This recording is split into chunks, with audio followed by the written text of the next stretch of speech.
Delhi railway స్టేషన్లో ఘోర ప్రమాదం చోటు చేసుకుంది. కుంభమేళా యాత్రికుల రద్దీతో తొక్కిసలాట చోటు చేసుకుంది.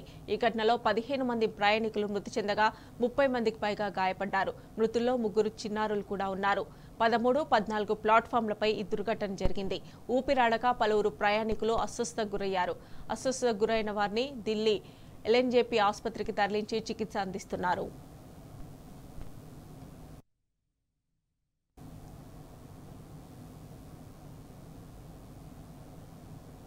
ఢిల్లీ రైల్వే స్టేషన్లో జరిగిన తొక్కిసలాట ఘటనపై ప్రధాని మోదీ దిగ్భ్రాంతి వ్యక్తం చేశారు.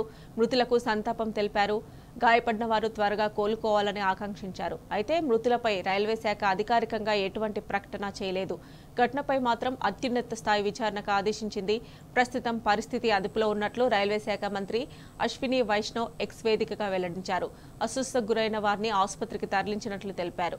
స్టేషన్లోని ప్రయాణికులను తరలించేందుకు ప్రత్యేక రైళ్లను ఏర్పాటు చేశామని పేర్కొన్నారు.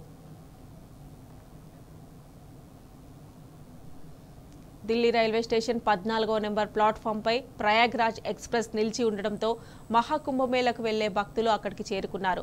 స్వతంత్ర సేనాని ఎక్స్ప్రెస్, భువనేశ్వర్ రాజధాని ఎక్స్ప్రెస్ రైళ్లు ఆలస్యం కావడంతో వాటి కోసం వచ్చిన ప్రయాణికులు అదే సమయంలో 12, 13, 14 నెంబర్ ప్లాట్ఫామ్లపై ఉన్నారు. దీంతో ఒక్కసారిగా అక్కడ రద్దీ పెరిగిపోయి తొక్కిసలాటకు దారితీసినట్లు భావిస్తున్నారు.